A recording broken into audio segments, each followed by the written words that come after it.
Cup. Well, we got the Busch race at Pikes Peak, we got the trucks at Michigan, and the Winston Cup cars obviously at Pocono. And I'm about tired of sitting next to Mikey, so me and Kenny are going to be teammates the rest of the year. Talk to him about it in a minute.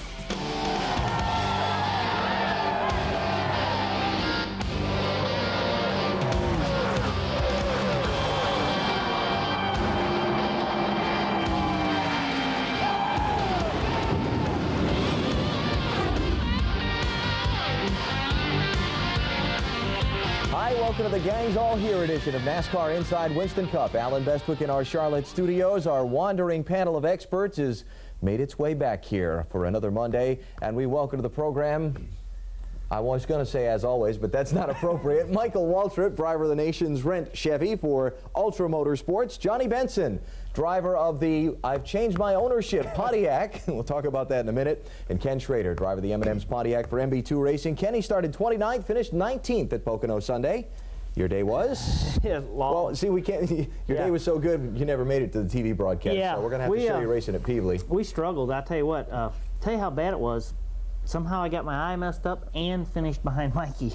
It was a bad. It was a bad day. All right, so let's show better times. This was what, last Saturday night? Oh yeah, look at that blue car right around top out in the front there. This is at Peevely on our off Saturday night. Really a good little track. Good outlaw show there this week. Look at that 00 car behind me. He was on a mission. This is the last lap. I remember he was like fairly serious about trying to pass us. Where's the snow cone machine? It was out back. It was out back. I saw it. Popular victory there among the faithful. Got paid $40 to win that trophy dash too. All right, there you go. Johnny on Sunday started 9th and finished 12th at Pocono.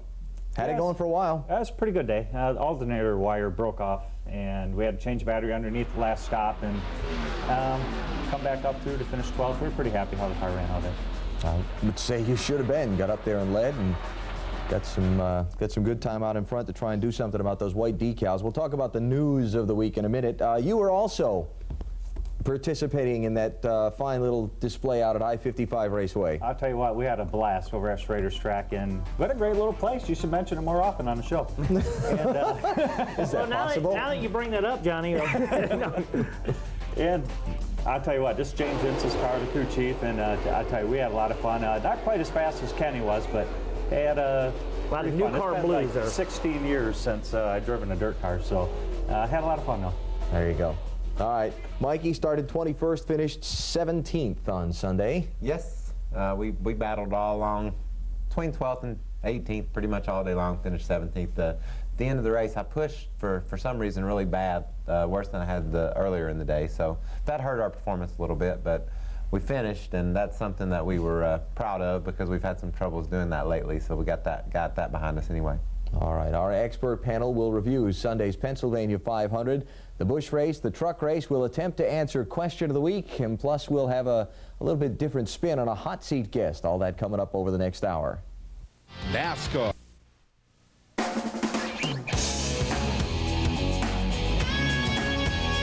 Wondering what's in the news? Time to find out on NASCAR Inside Winston Cup as we check some of the headlines of the week, starting with qualifying at Pocono Friday. Another new track record. This time, though, Tony Stewart instead of Rusty Wallace, 172.391 miles an hour. Stewart's first pole of the season.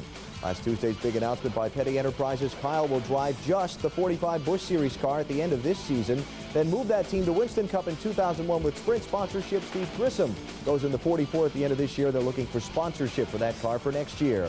Crew chief changes. Gil Martin, pictured on the right, is out. As Dave Blaney's crew chief, Doug Randolph moves over from the Ward Burton team. Danny Gill, Bobby Hamilton's Truck Series crew chief, goes to the Kodak Winston Cup team as well. Wonder what's going on here. Kenny's crew chief with Johnny's crew chief. And Johnny, I think there's a story there that we will explore further now. Thursday night, the big announcement was that Johnny's team has been sold to Kenny's team. Yeah. Describe this, please. Your reactions to it. Oh, looking forward to it. I think that I think it's going to be a good deal. Kenny, and I think it'll be a great teammate, and we'll have to go from there. I mean, after all, we're good when we went dirt racing and the show, so we're just going to try it on the racing. It all started at Peevely. Yeah, that's when we actually put this deal Actually together. got the whole negotiation This going. deal's interesting. It was coincidental. You both used Hendrick engines, and you were both racing Pontiacs before the deal came together. So now that you're going to marry them together, it's a natural, isn't it? I think so. I think so. Like I say, we're looking forward to it. Now, the big question that hangs over at this point is sponsorship situation for your car. You got nothing going right now for this year. There is something lined up for next year. I think we're pretty set for next year, and as far as MB2 buying a team, that keeps the team all together to get to that stage. Now, as far as I know, we're going to go to the Brickyard, and we're going to see what happens from there. So, hopefully we get a sponsor, and it'll probably ruin some vacation plans, but I'd rather be racing anyways. What about... I think we need to take some credit at this show for this happening, too. We pulled these two together. And I have another Mikey was the one that pulled us all together 5 years ago for the show. Well, Am I going to be able to sit over there by Johnny, Mikey? And you're out, man. No, man, we've been through so much. You didn't even have a ride there for a while. Then you And I lost a stuck with you sponsor. for a while, and now Well, Kenny's bailing me, and you didn't do nothing, so... I'm we gotta move responsible you. for the marriage, so you stay over here with me, and we'll We talk, still like you. I just... talk about what we're going to go, where we're going to go from here. Let's talk about some of the Let's other talk about headlines, me. please. No. All right, Yeah, let's talk do. about you. Their next Your week's team is new- called a press conference for tomorrow, Tuesday. What's that all about? It's a press conference to announce all the plans for the team for 2001, and You were trying to hammer on, well, we were hammering on Steve Grissom last week to leak it the day before Petty's press conference. What about you? You going to leak it for us on Monday? no, I want everybody to show up and check us out. Have they told you? No, not yet. That's probably why, more importantly, that I'm not going to let anything out, because I really don't know anything yet. But we've got all of our sponsors are going to be there, and it's an open house more than anything at our new shop there in Mooresville. So just looking forward to everybody checking us out. Jim Smith's been a lot of fun to get to know, and he's on a mission with his race team, and I really have enjoyed getting to know him. All right, the other headlines. Kyle choosing to step back from the 44 Winston Cup car after Darlington of this year and run the 45 Busch Series car for the rest of the year, and then bring that team to Winston Cup, have 3 cars in Winston Cup next year. Reactions to that? I don't think, Kyle's not obviously just stepping back out of Winston Cup. He really wants to help the team that obviously Adam was driving for, and that's what he wants to do, and I think that's important if that's what he really would like to do, and to bring them up to Winston Cup, I think it would be great. I think what they're doing is putting experience of Kyle Petty with that team and showing them, okay, this is what Kyle likes, this is what Kyle needs, and this is what Kyle wants, and this is what we're going to have to do to be competitive in 2001. So I think it's a smart move. The 44 team is obviously competitive. They've run well week in and week out. He's going to let Steve drive that car and keep them in the same shape, and then move Kyle's car up. So the Pettys are struggling a little bit right now with their team. I know that's really got their attention. They've had some engine problems here lately that I'm sure they're addressing, but they're looking forward to the transition to the new cars next year as well. The Dodge, yeah. Being with the Dodge, and so I think that'll change the way that program's come together too. I will promise you one thing: Kyle Petty, he is still a driving machine behind the wheel. He'll get the job done before this deal's over. You can bet on that. If anybody can address and recognize what struggling is, Mikey and I can do that. So we know. Okay, and with that perspective, we'll take a break here, come back and begin our review of the Pennsylvania 500 from Sunday in just a minute.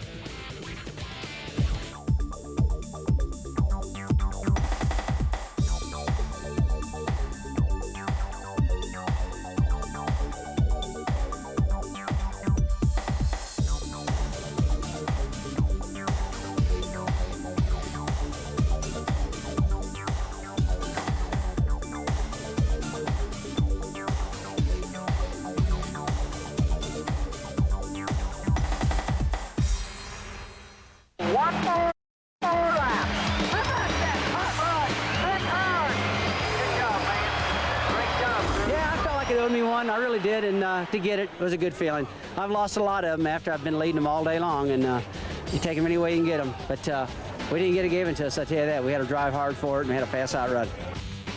Rusty Wallace rode his fast hot rod into victory lane, but not until Jeremy Mayfield had troubles half a lap from the finish. Welcome back to NASCAR Inside Winston Cup. We review the Pennsylvania 500 from Sunday now with our expert panel, Michael Waltrip, Johnny Benson, and Ken Schrader. Numbers on the day: 25 lead changes, pretty competitive race. Of the 7 cautions, only only 2, I should say, were for crashes. And the big number that's not shown there, 14 of the 43 starters failed to finish. The opening 60 miles of the race pretty much featured a trade for the lead between Jeremy Mayfield and Jeff Gordon. After Rusty Wallace led laps 1 through 3 from the outside front row starting spot, Mayfield and Gordon took their turns out in front, each leading twice between laps 4 and 25, while everybody else was kind of trying to sort through traffic behind him. Let's just talk about the opening segment of the race and try to get sorted out. I don't know, but that camera angle there, they should go by there awfully fast.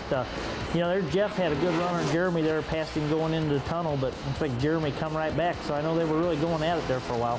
The track conditions were perfect too. The race started, there was a little bit of a cloud cover, and it broke up, and at times you had sunshine and times you had clouds, and that really affects the way the cars handle at Pocono, more so than some of the other places we go. You come off that third turn, it's real flat, and you need to get all the momentum you can down that long front straightaway. The sun's shining, it wants to be a little slick, and if it's cloudy, it wants to push a little bit. So dealing with the weather was another issue that you had to cope with.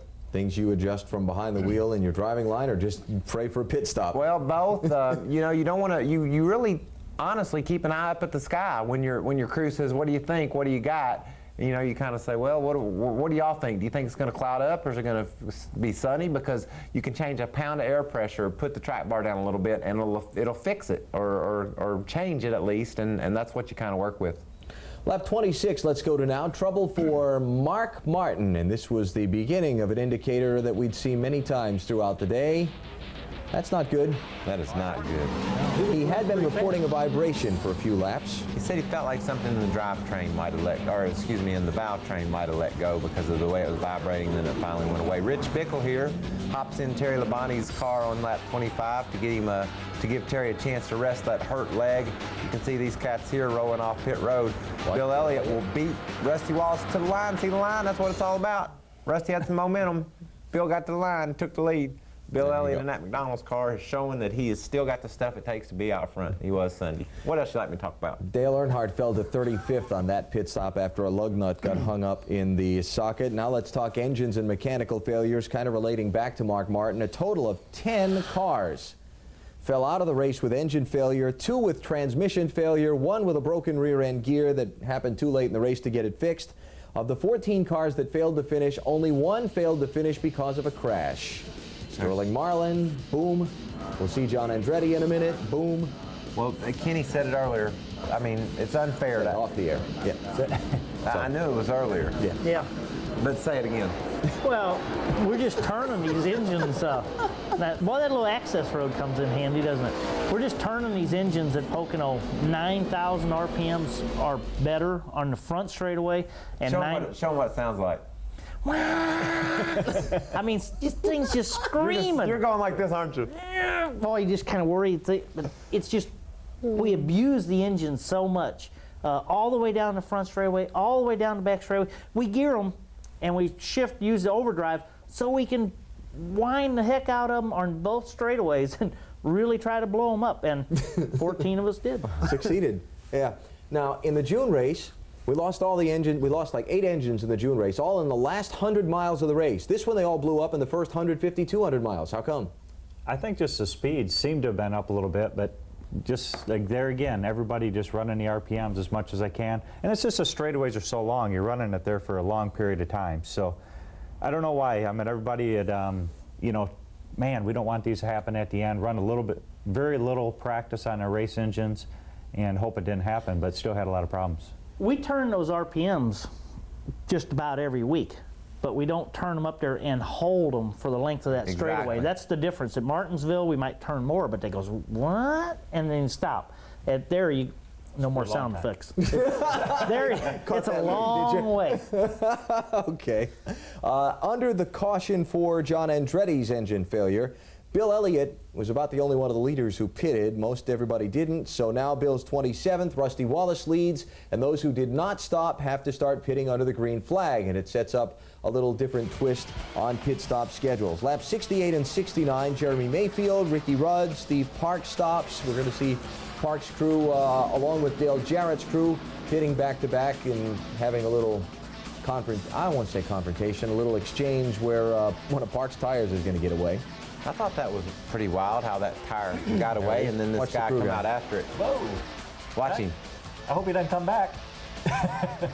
The NASCAR did not penalize Park for this either because Jarrett hit the tire and knocked it out into pit road. So they used a judgment call there. You know, the rule says if the tire rolls out in the pit, then you're penalized. But they were smart enough to look at that instance and say, well, that guy hit his tire. It wasn't really his fault it went out there. So instead of just doing a black and white call and saying, you know, the tire's in the pit road, he's penalized, they let it go, which I think is great. Sometimes, you know, if a guy almost gets a lap back and then he doesn't, it's just black and white. They take it away. That's a good thing that you brought that up because you kind of got to suck up this week from what you said last week and got in trouble. Yeah, I didn't know all those people watched this show. Did you have a little discussion with someone in the office, did we? Oh, just a little bit. Oh, I need to hear about this. Smoothed it right over. Everything's fine. But what a great call there. Okay.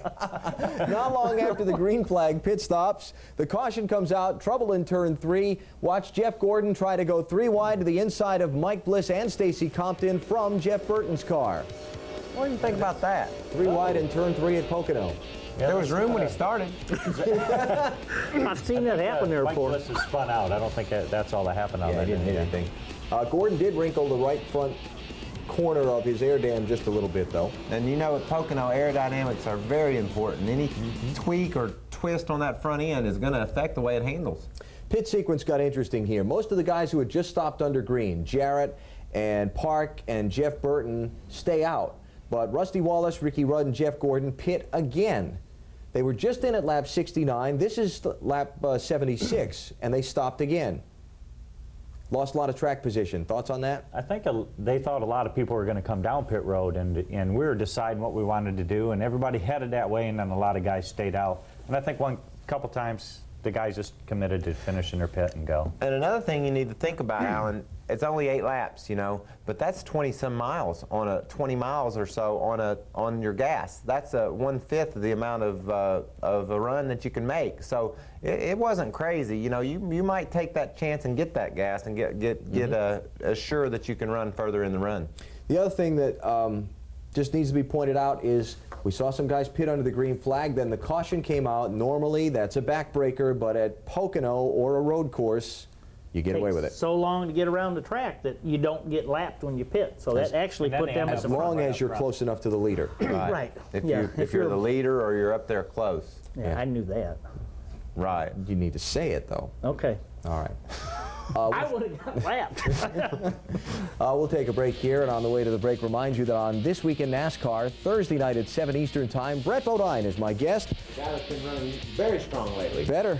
New crew chief, sponsor re-signed for next year. We'll talk to Brett about it Thursday at 7 Eastern. Got a question for him? Leave it on the GM Fan Forum line. In 2 weeks, Mike Bliss is my guest. That's upcoming on This Week in NASCAR on Speed Vision.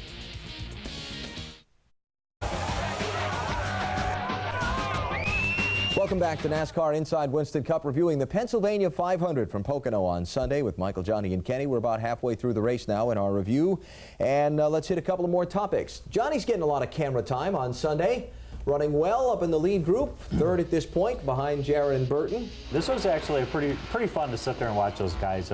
Looked like Jarrett was pretty loose, and Jeff was trying to get him as loose as possible to try to get by him, and I had a lot of fun watching him. Burton worked Jarrett pretty hard for the lead. They traded the lead 7 times between them, between laps 81 and 113. And what I want to look at here, as I throw my pen cap the other side of the room, is Burton using the high line in turn 1 all day long very successfully. A lot of guys actually ran up there. I tried to use the bottom most of the time. I was a little too tight to run the top, but I think it just depended on what your car was doing.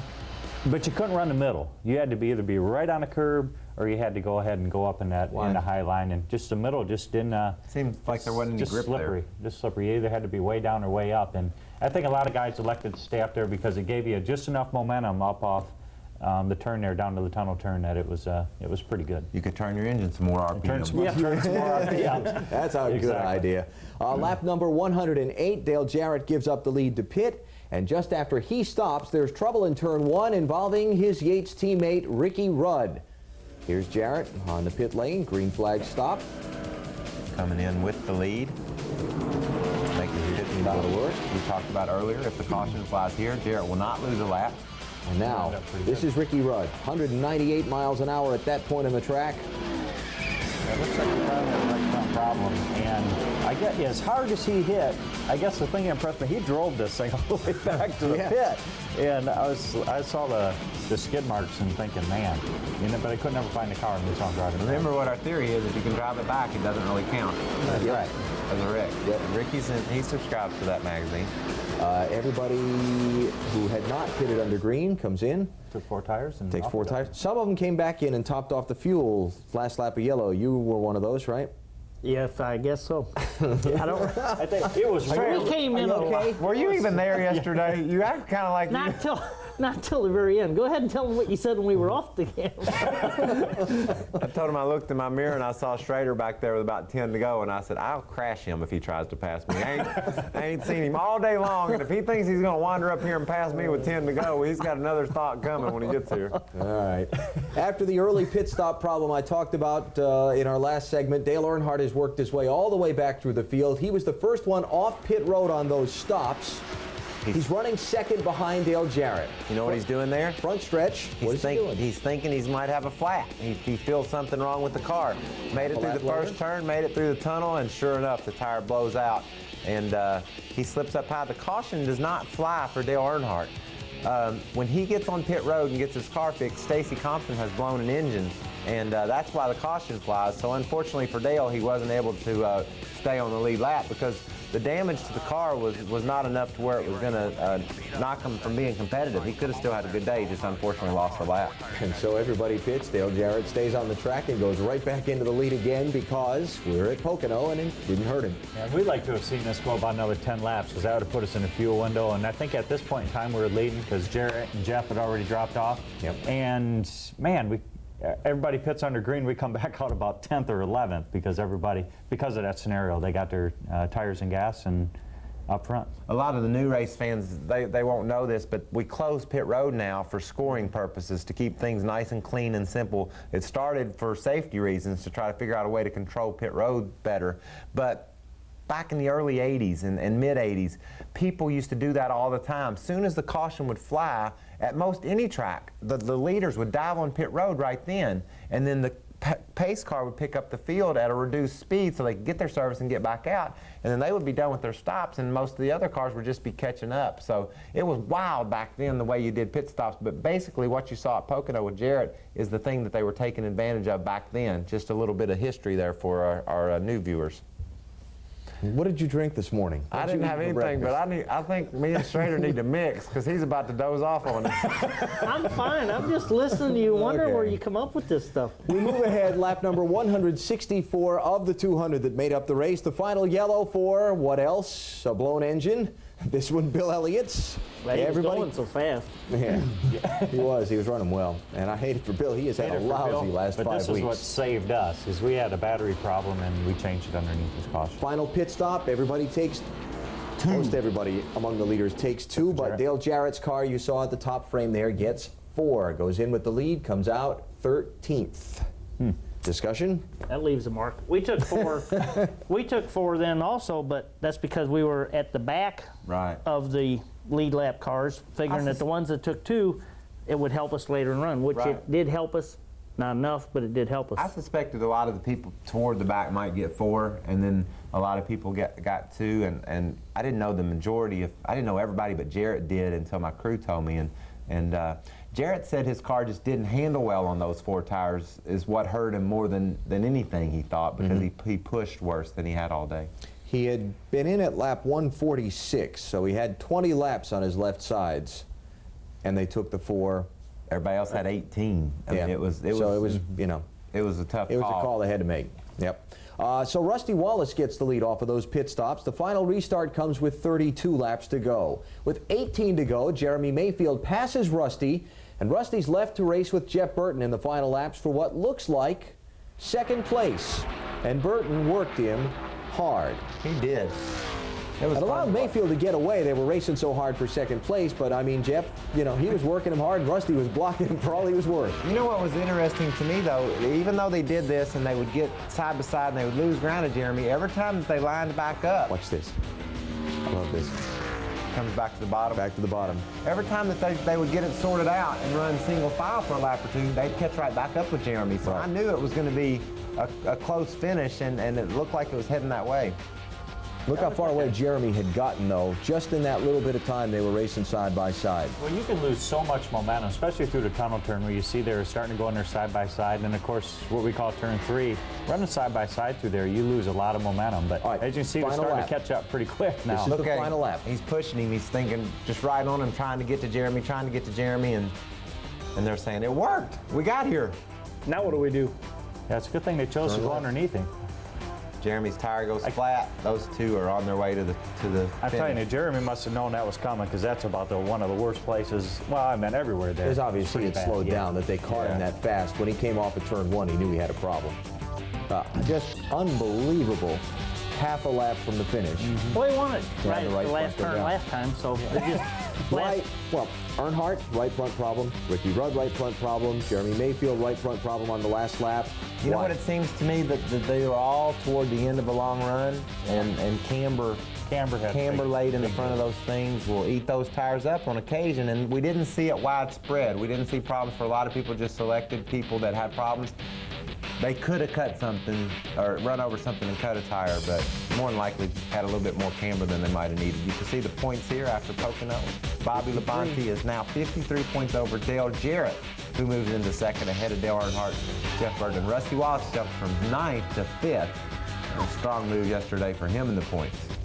Anything else you'd like to add? No, I heard all that on TV this morning. Our little different version this week of the hot seat is next. come on. Fox Sports Net.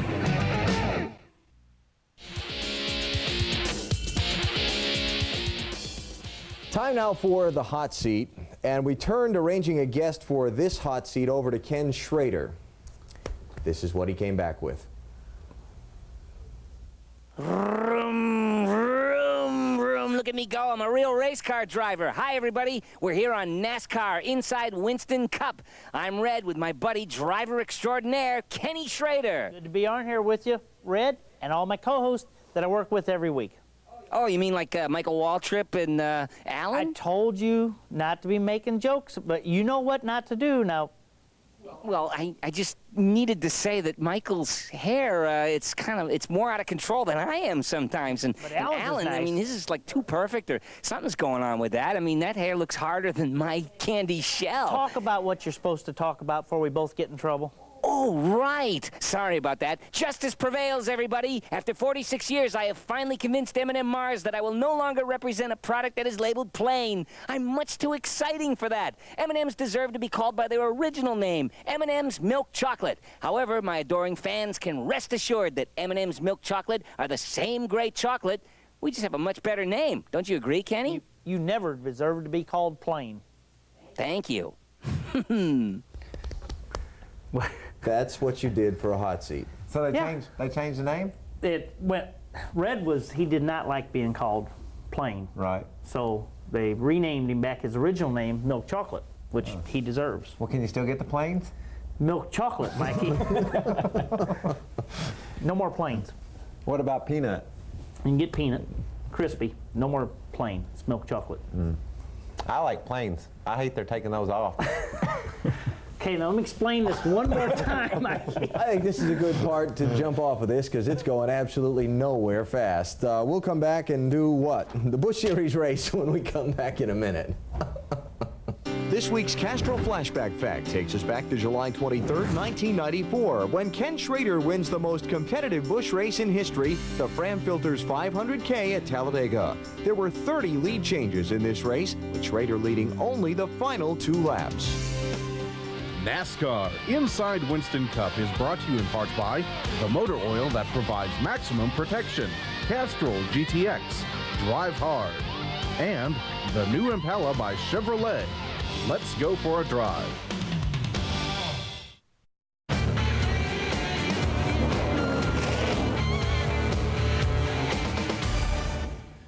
Well, as usual, we're halfway through the show, and we're way behind. So let's get to our review of the NASCAR Busch Series Napa Auto Care 250 from Pikes Peak International Raceway near Colorado Springs. Only 2 caution flags. In this one, And 8 of the 43 starters finished on the lead lap, mostly due to the fact that there weren't any caution flags.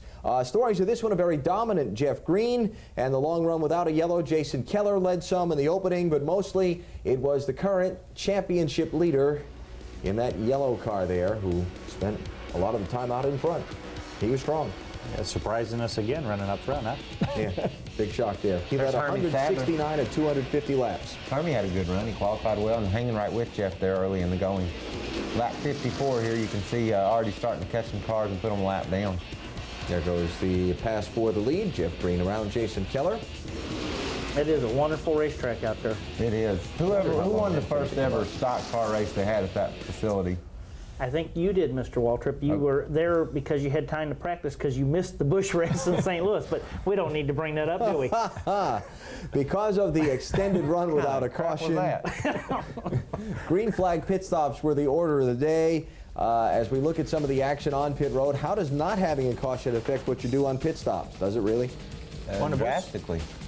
Yeah, I'm at the Busch Series. They get their number allotted tires, so under green that this set won't count against them, but a lot of the races that they run, it's not a huge problem anyhow.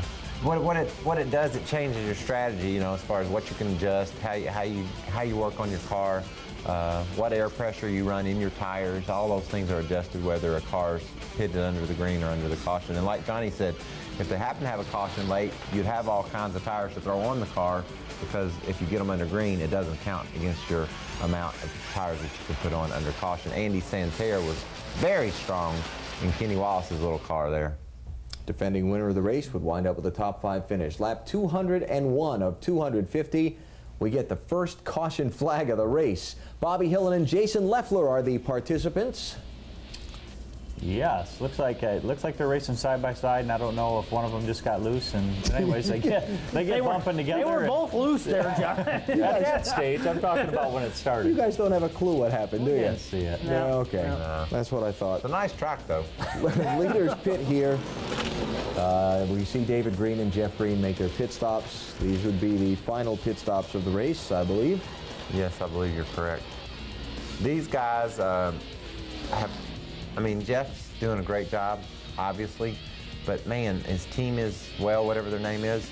But when they make pit stops now, it's just like Cup guys making pit stops. They're making those darn things 16, 17 seconds in the Busch Series. So just a real well-rounded team there that Jeff Green drives for.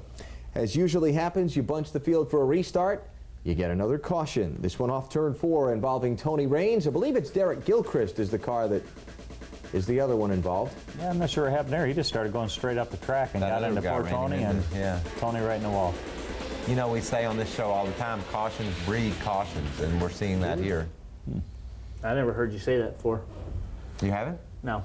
I just try to work it in usually. From that yellow flag, the final run to the finish would be a battle between the brothers Green. David Green and Jeff Green go at it. David and Jeff pretty much hammering on it for the final 85 laps. 17 to go here. David's going to get the lead from Jeff, but Jeff will find a way back around him involving a lapped car. I know it. That's about how I passed Schrader. There when I won that race, I got around the outside of him, only he wasn't able to bring it back to me. Jeff, when David gets the lead here, seriously, when David gets the lead here, I thought he was going to stretch it out. I mean, he had been on Jeff and been on him. He gets the lead, and Jeff just comes right back at him and gets on the bottom of the racetrack and pins him behind P.J. Jones off turn 2 here in a minute. You can see here it probably would have been a pretty good race there, probably side by side for a lot more laps had that not occurred. Let's talk about the positioning of the lap car on the track here. Well, it's right in front of him. Right in front of him, and he stays up, and of course, Jeff's just going to block him off on him there just a little bit.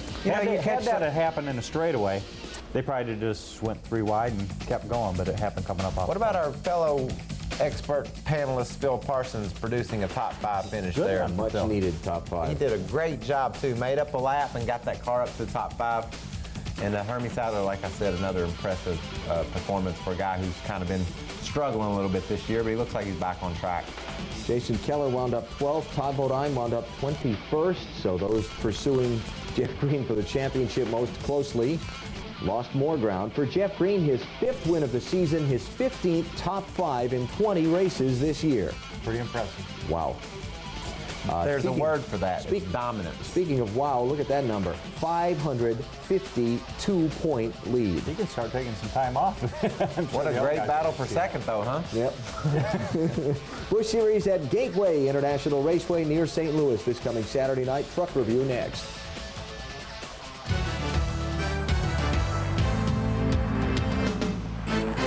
This week's Pep Boys tip of the week. Use only specifically designed leather cleaner on leather seats.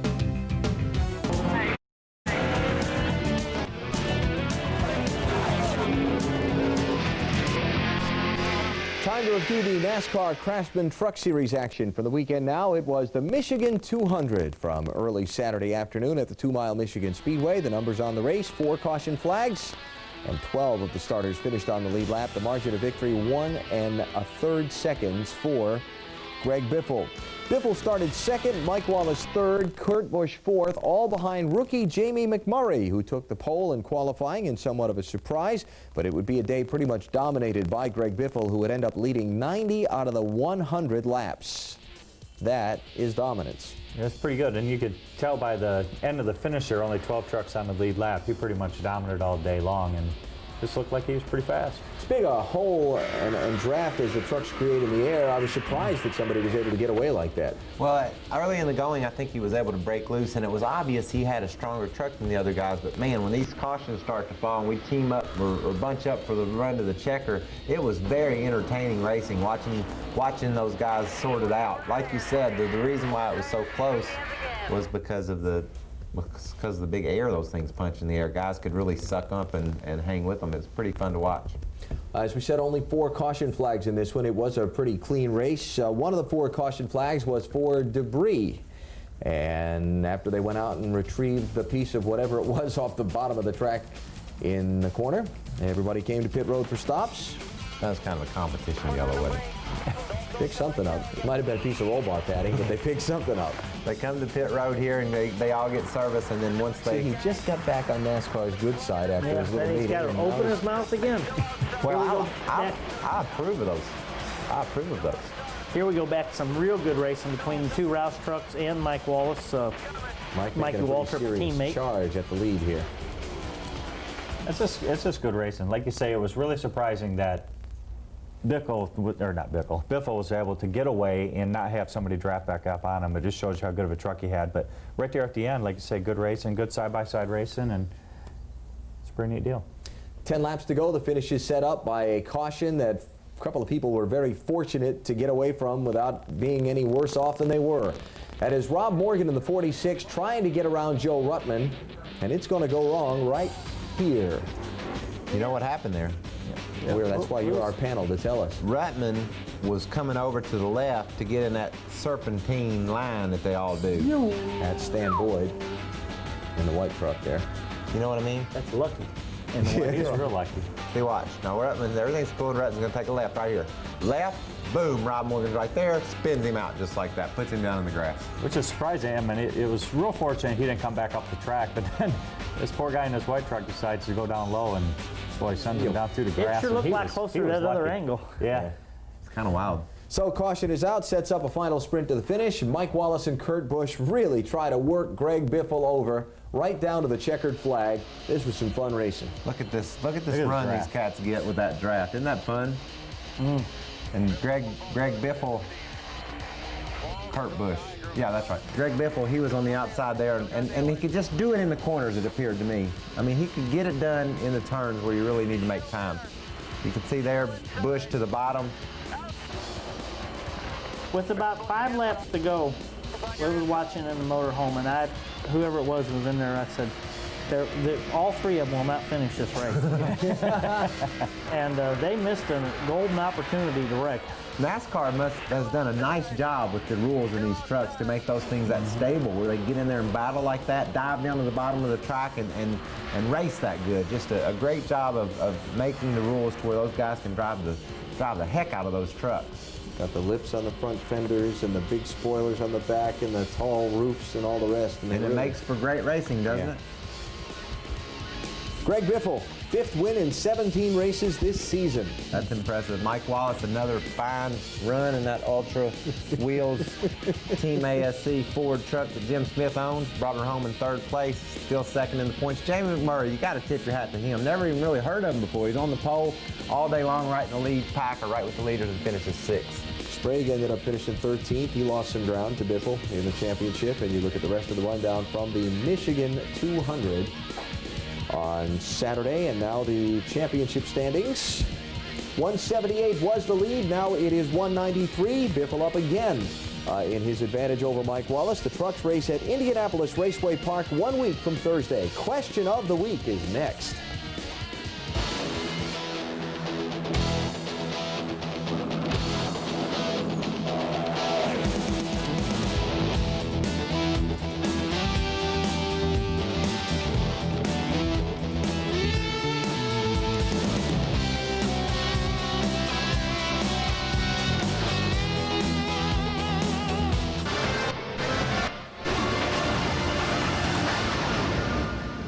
Time now for Question of the Week, where we put your topics to our expert panel and see what kind of answers we get back. This Pelote Question of the Week comes from Joseph Casey of Manchester, New Hampshire, who wants to know, are all of the interior roll cages on a Winston Cup car the same, or does each crew design their own?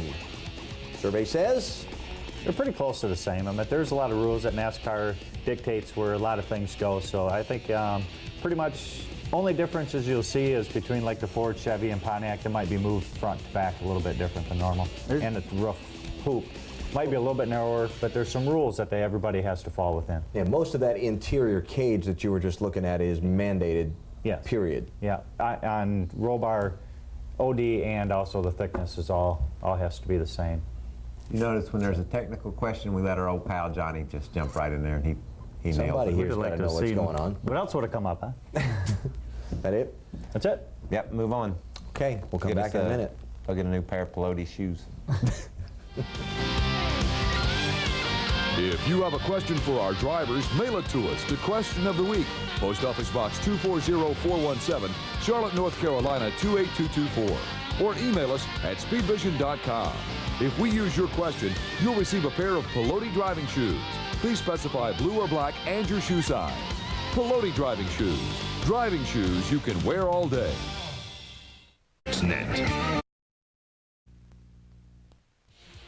This week's racing calendar, as far as the top 3 touring divisions of NASCAR is concerned, is somewhat slim. Just the Busch Series in action.